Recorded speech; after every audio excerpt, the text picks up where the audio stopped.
Alright YouTube, in today's video we're going to show you how to replace a steering knuckle on a 2000 Acura Integra. This works from 94 Integra to 2001. Myself and my son are going to show you step by step how to take this part off the car and reassemble it. This happened because of over torquing the wheel lugs and impact over time. So I was driving the other day and from impact two of these broke, which caused my wheel to wobble, making me think that it was a balancing problem or other issues, ball joints. But when I got out of the car, I figured out that two had snapped, and this is very dangerous. So you want to pull over if this happens and get your car towed or get to a parking spot that's safe and away from other cars. Alright YouTube, in this step we're going to show you how to remove the axle nut off. My son Jamel, just right here, is going to show you. You need a 32mm and a breaker bar. The car will have to be on the ground to break it loose. If that's not enough to apply enough torque to break it loose, you have to add a piece of pipe on top of the breaker bar. After you remove the axle nut, you're gonna, or crack the axle nut open loose, you're gonna jack up the car and put a jack stand underneath. Remember, use a jack stand, safety. 32mm to take the axle nut off. See, he removed it with no problem. Now that the car is already jacked up, you're gonna remove the actual wheel.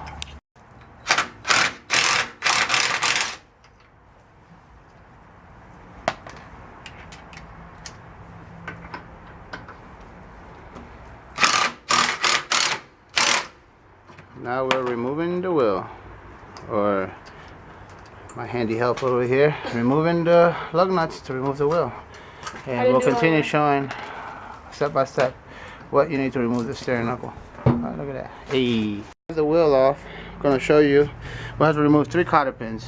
The lower ball joint, which is underneath, then the upper ball joint right there, and then the 3rd cotter pin, which will be the outer tie rod. And after remove those cotter pins, we're going to show you what socket or we use to remove these 3.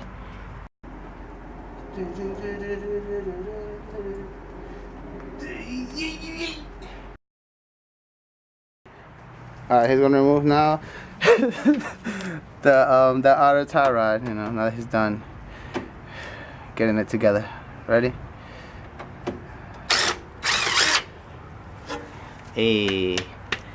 You don't see him. Now we're going to use an 18mm, but since we don't have the car jacked enough to put that gun in there, he's going to use a regular ratchet. And that one is the lower ball joint, which is an 18mm. Hey. Go ahead, do your thing, boy. Now that my son showed you how to remove the upper, lower, and the outer tie rod bolts, after removing the cotter pins, you have to remove the actual brake line and ABS line from the actual steering knuckle, which is a 10mm. There's 2 screws right here that hold the brake line, and then the ones that hold the ABS sensor, one up top, one at the bottom, which will be 4 total to hold those lines. And they're all 10. After you're done removing those, you're going to get a ratchet that removes the actual brake caliper, the complete caliper, which is a 17mm. After you're done removing that, you're going to have a bungee cord or something to hold that, because you don't want to apply so much pressure on the actual brake line. Then you're going to have more problems. There's a bungee cord, and we're about to remove your screws.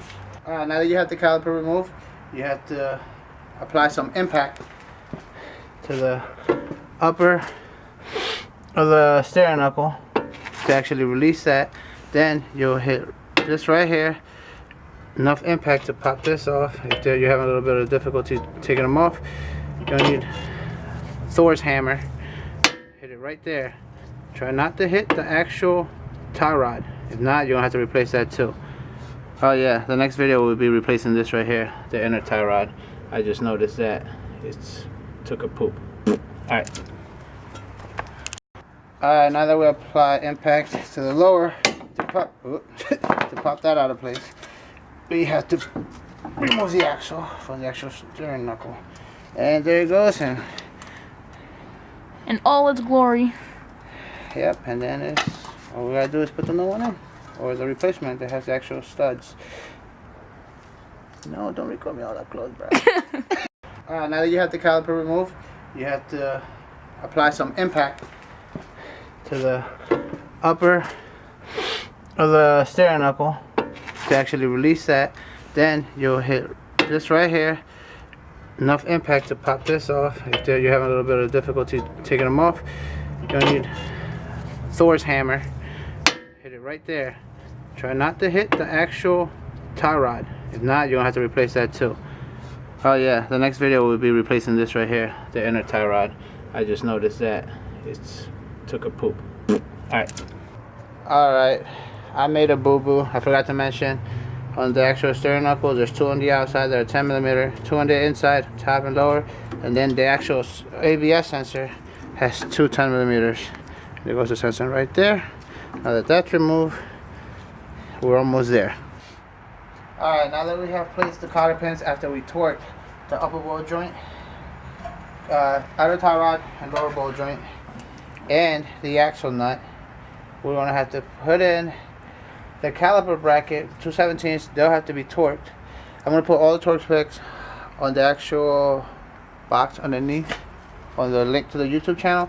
And after you, I guess, torque this, you're going to have to use a chisel to lock that nut.